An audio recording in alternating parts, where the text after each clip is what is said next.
오늘은 누가복음 2장입니다. 누가복음 2장 52절.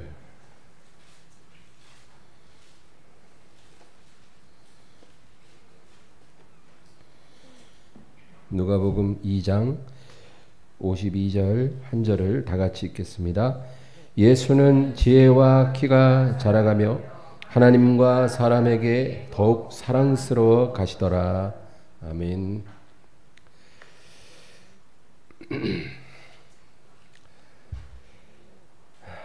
예수님은 완전한 하나님이시고 완전한 사람이셨습니다. 이게 어떻게 가능한가? 가능하다는 거죠. 완전한 하나님이시면서 완전한 사람이신 분이 바로 예수님이십니다. 그래서 우리의 친구도 되고 우리의 왕도 되고 우리의 중보자도 되고 우리의 구원자도 되실 수가 있는 거죠. 근데 예수님은 완전한 인성을 갖고 계셨지만 죄는 없으셨다. 그렇게 성경이 말씀합니다. 왜냐하면 성령으로 잉태됐거든요. 그래서 원죄가 없어요.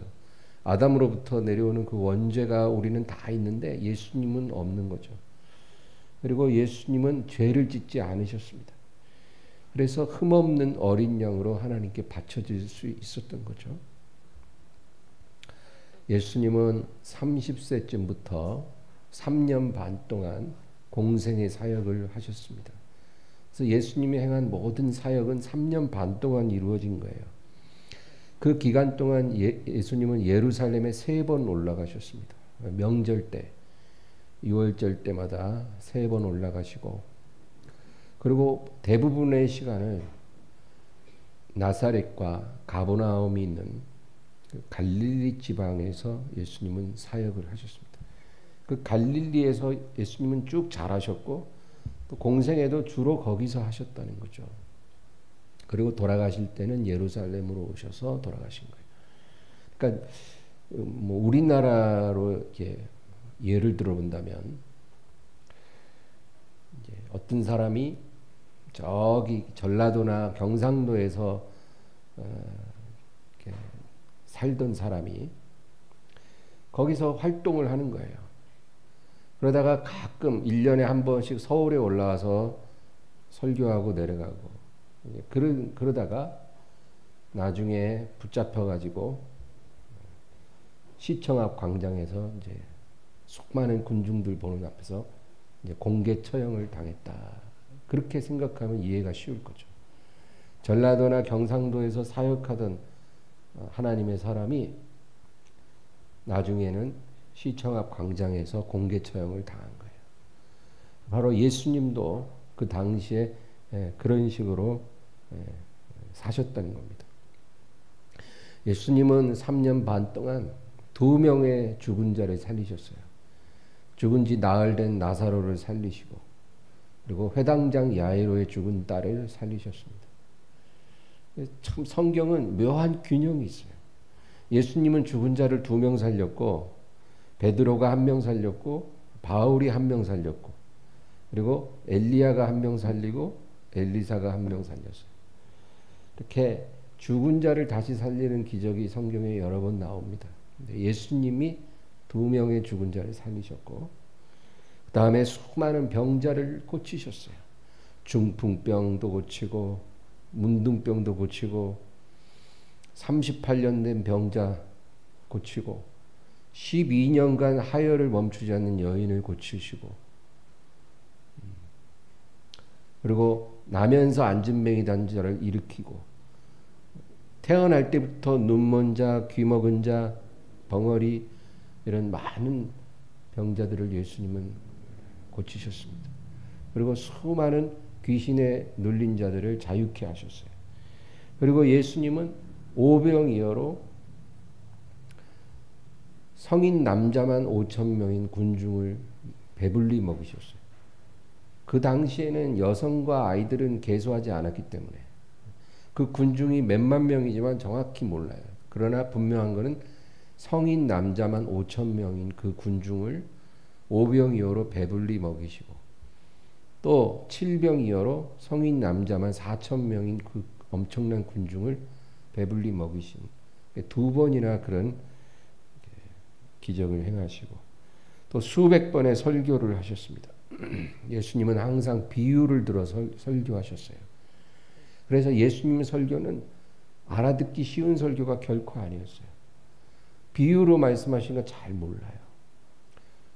어떨 때는 또 진리를 아주 쉽게 비유해서 말씀하시니까 이해가 되기도 했지만 대부분은 저게 무슨 소리지 하고 듣는 그런 설교였어요. 그래서 제자들이 와서 그 비유를 가르쳐 주셔서 하면 제자들한테만 풀어서 다시 설명해 주시고 예수님은 그렇게 설교를 하셨습니다. 그 다음에 예수님은 수천 명이 보는 앞에서 십자가에서 공개 처형을 당하시고 그리고 부활하셨어요. 부활하신 예수님이 약 40일 동안 활동하실 때 수백 명이 부활하신 주님을 직접 보았고 또 예수님이 승천하실 때는 수십 명의 제자들이 예수님이 올라가시고 구름 속에 가리워지는 것까지 다 보았습니다. 예수님이 구름 속에 사라졌을 때 한 천사가 나타나서 갈릴리 사람들아 너희가 지금 무엇을 보고 있느냐 너희 앞에서 이렇게 올라가서 구름 위로 가신 예수 그리스도는 너희가 가신 그 모습 그대로 언젠가 다시 오실 것이다. 그렇게 말했습니다. 이것이 우리가 아는 예수님의 공생애입니다. 그러면 예수님의 공생애 이전, 예수님이 태어나서부터 30살 되실 때까지 예수님은 어떤 분이셨을까? 굉장히 궁금하지 않으세요? 근데 분명한 것은 예수님은 신성이 충만하셨다는 겁니다. 출생부터 공생의 사역 그 전까지도 예수님은 신성이 충만하셨습니다. 예수님이 공생애를 시작할 때 요단강에서 세례 요한에게 침례를 받으셨잖아요. 그리고 올라오실 때 하늘이 열리고 성령이 비둘기같이 예수님에게 임했습니다. 여러분 그걸 우리가 잘못 이해하면 예수님이 요단강에서 성령을 받기 전에는 성령이 예수님에게 안 계셨다고 생각할 수 있어요. 그렇지 않습니다. 요단강에서 임한 성령은 사역을 위한 기름 부음이에요. 예수님의 공생애를 위한 특별한 기름 부음을 주시려고 성령이 임하신 거고 그 전에도 예수님은 성령이 충만하신 분이었습니다. 마치 제자들이 오순절날 성령을 충만하게 받았지만 그 이전에도 제자들 가운데 성령님이 계셨다는 것과 똑같은 거예요. 예수님을 믿으려면 반드시 성령님의 역사하심이 있어야 합니다. 예수님을 믿는다는 것은 그는 인간의 지혜와 지식으로 되는 게 아니고 하나님의 선물로 믿음이 들어오는 거거든요. 그건 성령의 역사예요. 그래서 성령으로 아니하면 누구도 그리스도를 주라 시인할 수가 없느니라. 그러니까 제자들 가운데 성령님이 계셨어요. 그러나 오순절날 성령을 부어주신 것은 이제 담대한 권능을 가지고 땅끝까지 복음을 전하기 위해서 다시 한번 강력하게 그들을 충만케 하신 것입니다. 우리가 성령의 부어주심을 받아야 돼요. 교회에 나와서 예배드리는 성도들은 다 성령의 사람이에요. 원칙적으로. 그러나 성령의 충만한 부어주심을 다시 받아야 합니다. 그래야 우리가 전도도 할 수 있고 또 오랜 시간 기도도 할 수 있고 여러 가지 은사로 하나님의 교회를 섬길 수도 있는 거고 진리의 말씀을 우리가 깨달을 수도 있는 거예요. 이런 일들이 성령의 도우심이 없이는 안 된다는 거죠. 복음서에는 예수님의 태어나실 때부터의 몇 가지 사건들을 기록하고 있어요. 여러분 우리가 잘 알듯이 예수님이 태어나실 때 천사 가브리엘이 마리아에게 수태고지를 합니다. 너가 처녀의 몸으로 잉태하게 될 것이다. 아들을 낳으리니 이름을 예수라 하라. 그래서 마리아가 성령으로 잉태해서 이제 출산할 때쯤 돼서는 호적하러 베들레헴으로 갔는데 거기서 마국간에서 출산을 했잖아요. 근데 밤에 들에 있던 목동들이 천사들의 고지를 받고 마국간에 와서 경배를 드리고 저 동방에서 박사들이 와서 예수님 아기 예수께 경배를 드렸죠. 그리고 나서 예수님은 바로 애굽으로 가신 게 아니고 예루살렘에 가셔서 약 2달 후에 예루살렘에 가셔서 정결 예식을 행했어요. 그리고 안나라는 나이 많은 여인과 시므온이라는 노인으로부터 축복을 받아요. 그리고 나서 천사의 경고를 받고 애굽으로 2년간 피신을 합니다. 그때 헤롯 왕은 머리끝까지 화가 나서 2살 아래의 사내 아이를 그 지경에 있는 모든 아이를 다 죽이는 일이 일어났죠. 그리고 2년 후에 예수님이 애굽에서 올라와서 원래 요셉과 마리아가 살던 나사렛이라는 동네에 가서 이제 성장을 하게 되는 겁니다. 그리고 나서 성경에는 예수님이 12살 때에 있었던 에피소드가 기록이 되어 있어요. 소년이었던 예수님이 이미 신성이 충만한 소년이었다라는 것을 성경이 우리에게 암시해 주는 거죠. 그래서 명절 때 온 가족이 예루살렘에 가서 제사를 드리고 오는데 예수님이 안 보이는 거예요. 그래서 며칠 동안 다시 예수님을 찾아서 가보니 예수님이 성전 안에서 율법 학자들과 토론을 하고 있었다는 거예요. 그때 나이가 12살. 중학교 1학년 아니죠. 초등학교 한 5학년인가요? 그 정도의 아이가 율법 학자들과 성경을 갖고 토론을 하고 있어요. 그래서 예수님의 부모가 네가 왜 여기 있냐? 우리를 따라오지 않고 왜 여기 있니? 하니까 내가 아버지 집에 있어야 할 줄을 모르셨나이까. 여러분 그거는 이미 12살 소년 예수의 안에 하나님의 신성이 충만했고 그리고 예수님은 자기의 정체성을 인지하고 있었다는 거예요. 그거를 성경이 우리에게 암시해 주는 겁니다. 그리고 우리가 오늘 읽은 본문 누가복음 2장 52절에 중요한 힌트가 나와 있어요. 우리 다시 한번 읽어볼까요? 예수는 지혜와 키가 자라가며 하나님과 사람에게 더욱 사랑스러워 가시더라. 예수님의 지혜와 키가 점점 자라갔다는 거죠. 이제 청소년기를 지나서 청년기로 들어가는 거예요. 하나님과 사람에게 더욱 사랑스러워 가시더라. 여러분, 하나님에게 사랑스럽고 또 사람에게도 사랑스럽다라는 건 뭘 말할까요? 예수님은 영적으로도 또 인격적으로도 점점 더 온전해지시고 아름다워지셨다 그 말이에요. 균형을 잘 잡은 그런 분이었다는 거예요. 여러분 어떤 사람은 하루에 막 2시간 3시간 기도하는데 또 얼마나 성질이 사나운지 몰라요. 그 균형이 안 맞는 거예요. 영적으로는 굉장히 발달한 것 같은데 인격적으로는 그만큼 되지 않는 거예요. 성경이 굉장히 해박한데 거짓말을 너무 잘해. 그런 것도 균형이 안 맞는 거예요. 근데 우리가 교회 안에서 그런 모습들을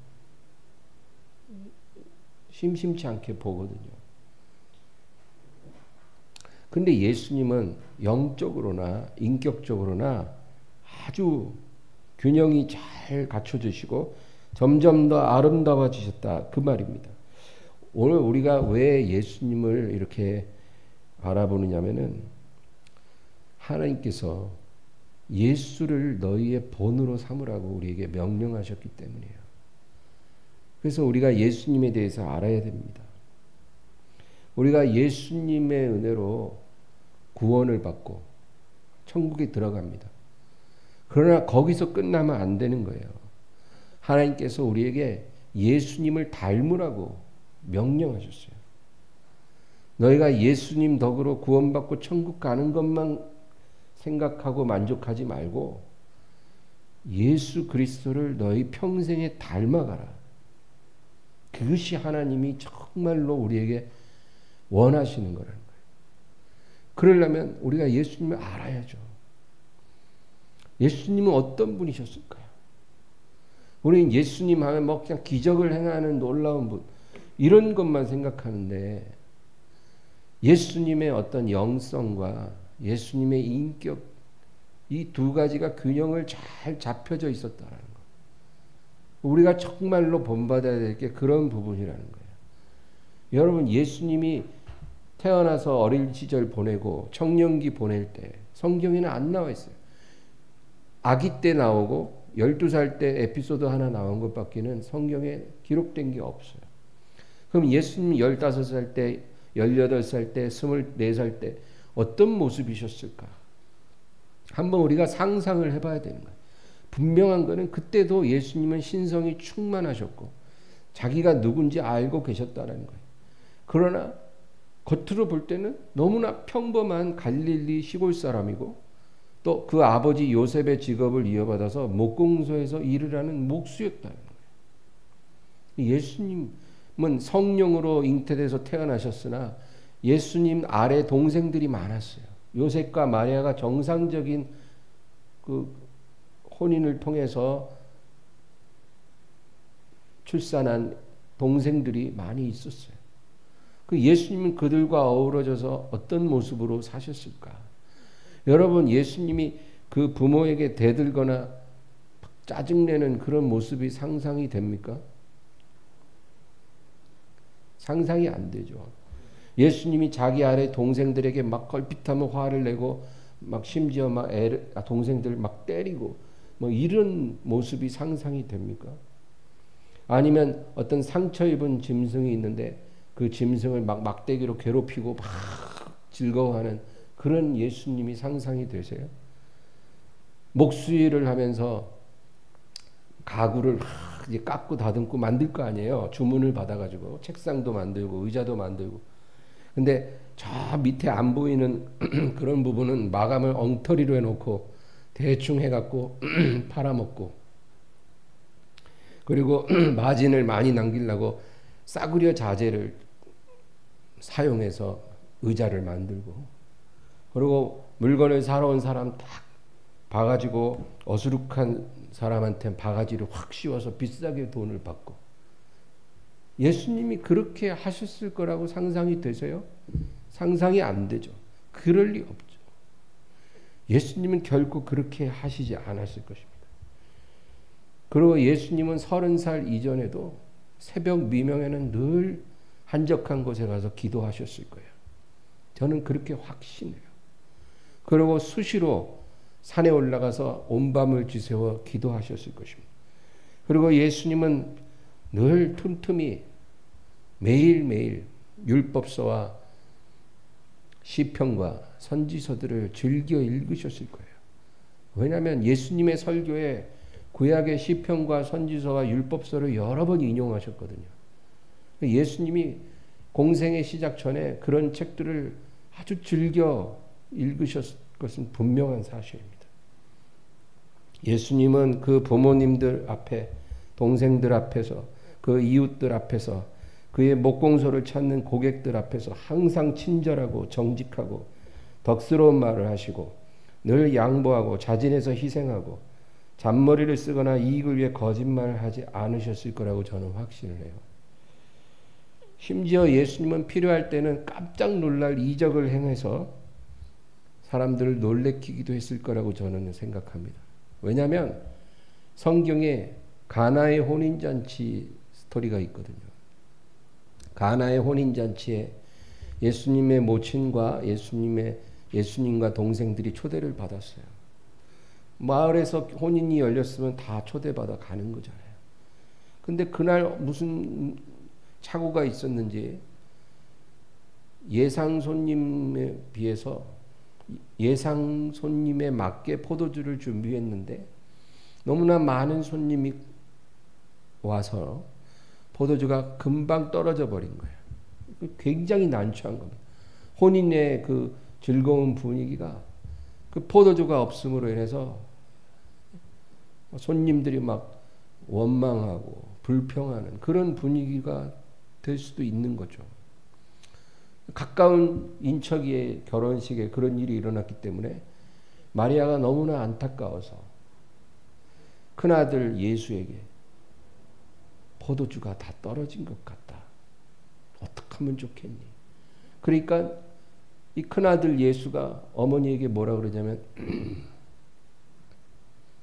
여자여, 어머님, 이 집에 지금 포도주 떨어진 것이 저랑 무슨 상관이 있습니까? 아직 내 때가 이르지 아니하였나이다. 그 말은 예수님이 혼인집에 포도주 떨어진 것까지 해결할 필요가 없기도 하거니와, 그렇죠? 그거는 사람을 구원하는 문제도 아니기 때문에 그 예수님과 아무 상관도 없는 문제예요. 그리고 예수님이 이제 사역을 시작할 때가 아직 안 된 거예요. 그러니까 예수님이 그 포도주를 해결해 줄 필요도 없고 예수님의 사역의 때도 아직 안 됐다는 거예요. 근데 마리아가 그래 알았다 그러고는 하인들에게 귓속말로 저분이 뭐라고 하시든지 잘 기다렸다가 듣고 시키는 대로 해라 이러고 간 거예요. 그러니까 예수님이 가만히 계시더니 한 5분 후에 그 돌 항아리가 비어져 있는 게 6개가 있었는데 거기다 물을 아구까지 채우고 그리고 그것을 연회장에게 갖다 주어라. 그런데 돌 항아리에 물을 채우고 갖다 주니까 딱 열어보고 떠보니 최상급 포도주로 변해져 있었다는 거죠. 여러분, 마리아가 왜 그렇게 했겠어요? 아들이 거절을 했어. 그럼 알았다 그러고 포기하는 게 아니라 하인들 보고 뭐라고 하시든지 그대로 하라는 거예요. 그거는 이미 마리아가 그 전에도 여러 번 비슷한 난처한 상황이 처했을 때 그 큰아들 예수는 절대로 그 상황을 외면하지 못한다는 것을 너무나 잘 알고 있는 거예요. 어머니는. 그래서 그 상황도 결국은 말은 저렇게 해도 내 아들 예수는 그걸 외면하지 않을 것이다. 그래서 그렇게 했던 거예요. 그러니까 예수님은 공생애 이전에도 깜짝 놀래키는 기적들을 많이 행하셨을 것입니다. 예를 들어 어떤 어린아이가 동전 하나를 갖고 있다가 물에 빠뜨렸어요. 그래갖고 막 우는데 빠진 동전은 찾을 길이 없죠. 그때 예수님이 그 우는 아이를 달래주면서 낚시를 던져보라고 하는 거예요. 그 낚시를 던졌는데 바로 붕어 한 마리가 물었네. 그래갖고 그 낚시 붕어를 딱 잡아다가 딱 입을 열어보니까 그 빠뜨린 동전이 그 붕어 입속에 있는 거예요. 그래갖고 그 아이를 달래주는 그런 일도 아마 일어나지 않았을까. 저의 이 놀라운 상상력으로. 네. 그리고 어떤 가난한 이웃이 송아지 한 마리 키우는 이웃이 있는데 그 송아지가 다리를 다쳐가지고 그 주인이 괴로워하는 거예요. 그럼 예수님이 그 송아지 다리를 쫙 만져주니까 그 송아지 다리가 부러진 다리가 딱 붙는 그런 일도 일어났을 거예요. 예수님의 생애에 성경에는 기록되지 않았으나 그런 일들이 많이 있었기 때문에 그 어머니 마리아는 포도주가 떨어졌을 때 포기하지 않고 그가 시키는 대로 하여라 그렇게 말을 한 것입니다. 여러분 성도를 향한 하나님의 가장 중요한 목적이 뭘까요? 우리를 향한 하나님이 가장 원하시는 것, 우리가 이 세상 삶을 마치고 천국에 들어가게 되는 것, 그걸까요? 우리를 천국에 다 데리고 들어가면 그것이 하나님이 가장 원하는 것일까요? 저는 아니라고 생각해요.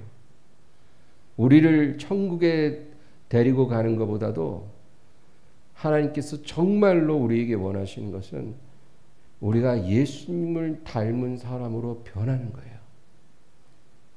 그것이 하나님의 가장 큰 소원이에요. 우리가 천국에 들어가는 것은 물론 복된 소망이지만 정말 하나님이 원하는 가장 큰 소원은 아니에요. 그거는 이미 결정된 거예요. 하나님께서 정말로 원하고 바라는 것은 우리가 예수님 닮은 사람으로 변화되는 거예요. 여러분 요한복음 17장 한번 찾아보겠습니다. 요한복음 17장. 요한복음 17장은 한 장 전체가 예수님의 기도죠. 근데 15절에서 19절까지입니다. 15절에서 19절까지 다 같이 읽습니다. 내가 비옵는 것은 그들을 세상에서 데려가시기를 위함이 아니요 다만 악에 빠지지 않게 보존하시기를 위함이니이다. 내가 세상에 속하지 아니함 같이 그들도 세상에 속하지 아니하였사옵나이다. 그들을 진리로 거룩하게 하옵소서. 아버지의 말씀은 진리니이다.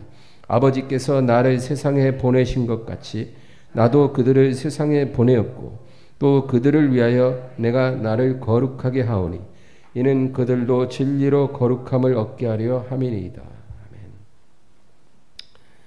여기 보면 예수님이 내가 비옵는 것, 내가 아버지께 비옵고 바라는 것은 그들을 세상에서 데려가시기를 위함이 아니요 다만 악에 빠지지 않게 보존하시기를 위함입니다. 이 세상에서 예수님에게 하나님이 주신 사람들을 천국으로 데려가기를 구하신 것이 아니고 악에 빠지지 않게 보존하게 하기 위함입니다. 그러니까 악에 빠지지 않는다는 건 우리가 영적 순결을 잃지 않도록 기도했다는 거예요. 그 다음에 두 번째 이유가 뭐냐면 진리로 거룩함을 얻게 하려 함이니이다. 그 말씀을 두 번이나 하세요. 17절에 그들을 진리로 거룩하게 하옵소서. 그리고 19절에 보면 또 그들을 위하여 내가 나를 거룩하게 하오니 이는 그들도 진리로 거룩함을 얻게 하려 함이니이다. 그러니까 주님이 아버지께 간절히 구하는 것은 첫째는 우리가 악에 빠지지 않는 것이고 두 번째는 진리로 거룩함을 받는 거예요. 그걸 위해 기도하셨다는 거예요. 우리는 언제나 하나님 앞에 무엇을 받을까? 하나님으로부터 내가 무엇을 받을 수 있을까? 또 과연 내가 앞으로 천국에 들어갈 수 있을까? 이런 거에 우리는 관심을 갖는데 하나님의 관심은 그런 게 아니라 우리가 하나님 앞에서 어떤 사람으로 변화되는 거예요. 그러니까 우리의 관심과 하나님 관심이 많이 틀려요. 우리는 하나님이 나에게 뭘 주실까? 또 나를 과연 천국으로 안전하게 들어가게 해 주실까? 이런 거지만 하나님은 저와 여러분이 어떤 사람으로 변화될 것인가? 정말 예수 그리스도를 닮은 사람으로 변화되어 갈 것인가? 거기에 관심이 많다는 거예요. 근데 우리는 그런 건 별로 관심을 갖지 않아요. 오늘 주님이 저희를 진리로 거룩하게 하옵소서. 그 말은 간단히 말해서 예수를 닮은 사람으로 변화시켜 주옵소서. 그 얘기예요. 그걸 위해서 아버지께 예수님이 간구하신 거예요. 내가 비옵는 것은 저희를 여기서 천국으로 데려가게 해달라고 구하는 것이 아니고 저들을 진리로 변화시켜 주옵소서. 저들을 예수를 닮은 사람으로 바꿔 주시옵소서. 그걸 기도하셨다는 거예요. 여러분, 우리가 천국에 가서 하나님을 예배하고 찬양할 거 아니에요. 그러면 우리가 천국에 들어가서 하나님을 찬양하는 거하고 우리가 이 세상에 사는 동안 정말 이 죄악 가득한 세상 속에서 우리가 이 고난의 한복판 속에서 믿음 지키고 우리 하나님 앞에 감사드리고 하나님을 찬양하는 거 하고 하나님께서 뭘 더 원하실까요? 구원받은 사람들이 천국 들어가서 하나님을 찬양하는 거 하고 이 죄악 가득한 세상 속에서 믿음 지킨 성도들이 그 고난 가운데서 하나님께 감사드리고 영광 돌리는 거 하고 하나님 뭘 더 기뻐하시고 뭘 더 받기를 원하시겠어요? 후자예요. 정말 하나님이 원하는 건 그거예요. 천국 들어간 다음에 예배하는 것보다도 이 세상 그 많은 연단과 고통과 슬픔과 시련 속에서 하나님을 예배하고 하나님께 영광을 돌리고 하나님 앞에 감사드릴 수 있는 것. 그거를 하나님이 원하신다니까요. 그래서 우리를 천국으로 바로 안 데려가고 이 땅에 두시는 거예요. 그냥 천국에 지금 자리 많으니까 웨이팅 기다려.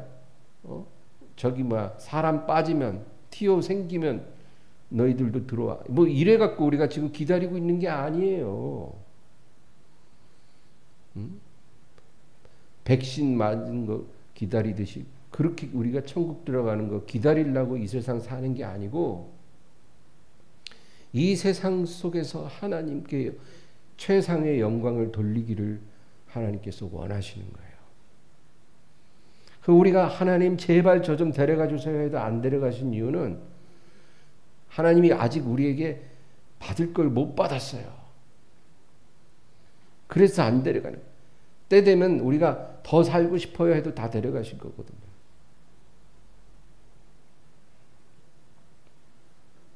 왜 하나님이 교회를 세우셨을까요? 교회를 세우신 이유. 만약에 교회의 목적이 하나님께 예배하는 것 그거 한 가지였다면 여러분 우리가 이렇게 꼭 모일 필요가 있나요? 그냥 온라인 예배로 집에서 드려도 돼요. 또 골방에서 나 혼자 하나님께 예배 드릴 수도 있어요. 그런 예배도 안 드리는 것보다는 10배, 100배 나아요. 그런 예배도 하나님 기뻐 받으실 수 있고 또 그 가운데 은혜 주시고 성령으로 임하실 수 있어요. 그것도 예배예요. 그러나 교회의 목적이 예배 하나만은 아니라는 거예요.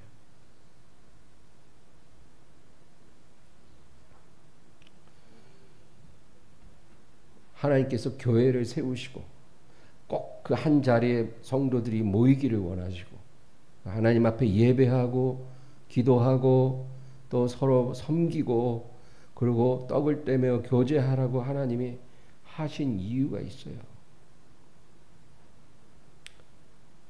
혼자 우리가 하나님을 섬겨도 하나님께서 받으시긴 하지만 하나님께서 모이라고 하셔요. 두세 사람이 내 이름으로 모인 곳에는 나도 그들과 함께 하리라.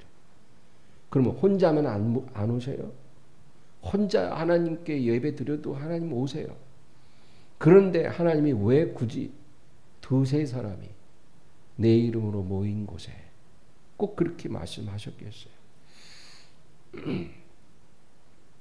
성도 한 사람을 그리스도의 몸이라고 말하지 않습니다. 성도 하나를 놓고 교회라고 말하지 않아요. 성도들이 모일 때 그것을 주님은 교회라고 하시고 내가 이 반석 위에 내 교회를 세우리니 지옥의 권세가 이기지 못하리라. 그렇게 말씀하신 거예요. 성도 한 명을 지옥의 권세가 이기지 못하리라 그렇게 말하지는 않았어요. 물론 주께서 저를 지키심에 악한 자가 저를 손대지도 못하느니라 우리를 보호하신다고 약속은 하셨지만 음부의 권세, 지옥의 권세가 이기지 못하리라라고 하나님 말씀하실 때는 그는 성도 한 명을 얘기한 게 아니고 교회를 얘기하신 거예요. 그러므로 우리는 왜 하나님이 이 교회를 특별하게 구별하시고 이 교회를 세우셨는가를 알아야 돼요. 교회를 세우신 이유는 하나님의 사람들이 그 교회 안에서 하나님의 뜻을 이루고 예수님의 형상을 닮게 하기 위해서 하나님이 교회를 세우신 거예요. 단지 예배 드리는 게 목적이 아니에요. 예배는 교회의 목적의 일부일 뿐이지 그것이 전부가 아니에요. 여러분, 그래서 모이기를 패하지 말고 그날이 다가옴을 볼수록 모이기에 힘쓰라. 교회를 주님께서 축복하시고 계십니다. 근데 이렇게 교회를 이루는 것이 절대 쉬운 일도 즐거운 일도 아니에요. 정말 교회는 너무나 중요하지만 막상 교회를 세운다는 건 쉬운 게 아니에요. 왜냐하면 교회에 별의별 사람들이 다 모이거든요. 성숙하고 지혜로운 사람만 오는 게 아니라 천지 구분 못하고 완전 뒤죽박죽 인생들도 교회에 옵니다. 귀신에 눌린 자들도 오고, 성격이 모난 자들도 오고, 지능이 부족한 자들도 오고, 상처받은 자들도 오고, 우울한 자들도 오고, 정욕에 불타는 자들도 오고, 죄의 중독에 빠진 사람들도 교회를 온다는 거예요. 그런 죄인들이 교회에 온다고요? 와요. 왜냐하면 하나님 부르시기 때문에. 하나님의 부르심과 선택하심은 우리의 기준을 넘어서요. 우리 생각에는 절대 구원받을 수 없을 것 같은 죄인들도 하나님이 택하셨기 때문에 교회에 올 수 있는 거예요. 그래서 이런 사람들이 사방에서 오는 곳이 교회예요. 그러면 그렇게 죄 많은 사람, 부족한 사람, 성격이 문제가 있는 사람, 상처투성이인 사람, 쓴뿌리가 가득한 사람, 이런 사람들이 막 모여드는 것이 교회인데 그 교회가 조용하겠냐고요. 얼마나 시끄럽겠어요. 얼마나 문제가 많겠어요. 이런 사람들이 모여서 예배 드린다 그러고 서로 섬긴다 그러고 떡을 떼고 날마다 교제하면 정말 시끌벅적할 거예요. 그러면 그런 가운데서 그 미숙한 사람들이 서로에게 상처 주기도 하고 상처 받기도 하고 그러다 보면 어떤 마음이 들어요. 이렇게 난장판으로 우리가 모일 것 같으면 안 모이는 게 낫지 않은가? 교회가 왜 필요한가? 세상 사람들이 손가락질하지 않을까? 차라리 집에 가서 혼자 골방에서 경건하게 예배드리거나 온라인 예배드리는 것이 낫지 굳이 이런 예배를 우리가 드리고 이런 모임을 가져야 될 필요가 있는가? 가질 필요가 있어요. 하나님이 교회를 세우셨거든요. 이런 사람들이 모인 교회 안에서 그리스도의 형상을 이루어 가라는 거예요. 1년이 지나고 2년이 지나고 3년이 지나면서 정말 이런 사람들이 그 교회 안에서 예수님을 조금씩 닮아가고 변화되어 가는 것. 그것을 하나님이 원하신다는 거예요. 우리는 교회에 와서 기도도 배웁니다. 진리의 말씀도 배웁니다. 감사하는 법도 배우고 은사로서 하나님을 섬기는 법도 배우는 거예요. 교회가 없으면 그런 걸 배울 수가 없거든요. 하나님이 은사를 주신 거는 교회 안에서 섬기라고 주신 거지 골방에서 혼자서 비대면 예배만 드리면 은사가 뭐가 필요해요? 섬김이 뭐가 필요해요? 직분이 뭐가 필요해요? 목사도 필요 없고 교사도 필요 없고 선지자도 필요 없고 사도도 필요 없어요. 직분이라는 거는 교회가 있기 때문에 필요한 거지. 각자가 비대면 예배만 드리면 그런 직분도 은사도 의미가 없어지는 거죠. 어떤 상황 속에서는 우리가 비대면 예배를 드릴 수밖에 없어요. 그럴 때는 하나님도 그걸 아시고 그 예배 가운데 오셔요. 그래서 그 사람의 마음을 위로하시고 성령의 은혜를 부어주셔요. 그 하나님이 기뻐 받으시는 예배가 될 수 있어요. 그러나 우리가 하나님 앞에서 모여서 예배하고 서로 섬길 수 있고 떡을 뗄 수 있음에도 불구하고 게을러서 원치 않아서 더러운 꼴 사람들 저 난장판 보고 싶지 않아서 꼴보기 싫은 사람 마주치기 싫어서 우리가 여러 가지 이유로 교회를 멀리하고 혼자 신앙생활을 할 것 같으면 그건 하나님이 기뻐하는 것이 아니다. 우리는 교회에 와서 타인을 배려하고 이해하는 법도 배우는 것입니다. 고통과 슬픔을 나눈 것도 배우는 거고 함께 기뻐하는 법도 배우는 거예요. 내 고통, 내 슬픔 나 혼자 느끼는 게 아니라 그걸 나누는 걸 교회에서 배워야 돼요.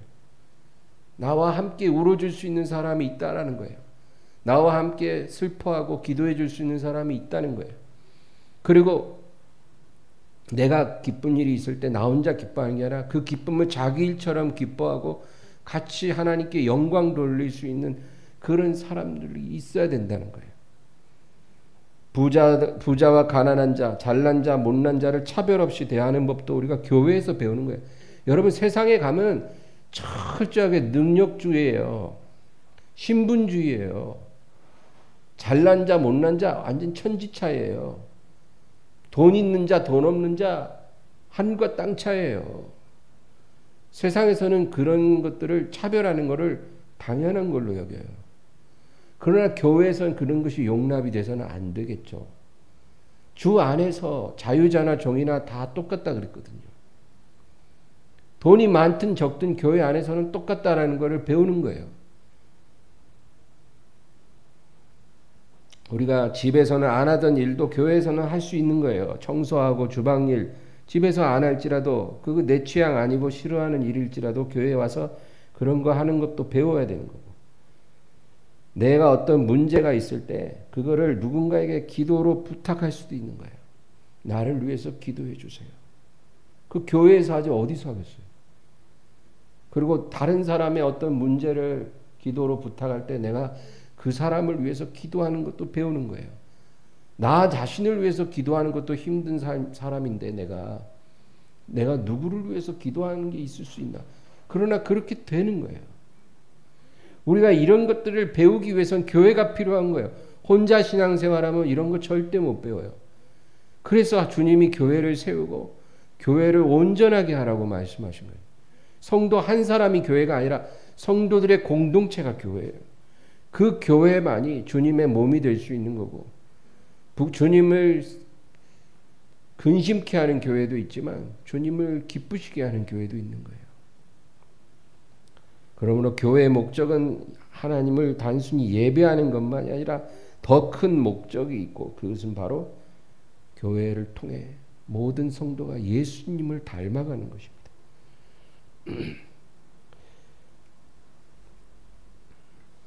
하나님께서 우리에게 말씀하세요. 믿지 않는 세상 사람들 속에 들어가서 하나님 영광 가리지 말고 하나님 자녀들 속에서 예수님 닮은 사람으로 변화된 다음에 그 다음에 세상에 나가서 세상을 밝히는 빛과 소금이 되어라. 우리에게 그렇게 말씀하십니다. 그러므로 여러분, 우리가 어떤 교회에 속하든지 교회가 필요 없다라고 말하는 그런 헛된 가르침에 우리가 미혹되지 않고 정말 교회를 소중히 여기고 교회를 사랑하고 주님 오실 때까지 이 교회 안에서 예수님 닮은 사람으로 변해가는 그런 사람이 되기를 주의 이름으로 축원합니다. 오늘 말씀을 생각하면서 우리 간절히 기도하겠습니다. 주여 감사합니다. 하나님.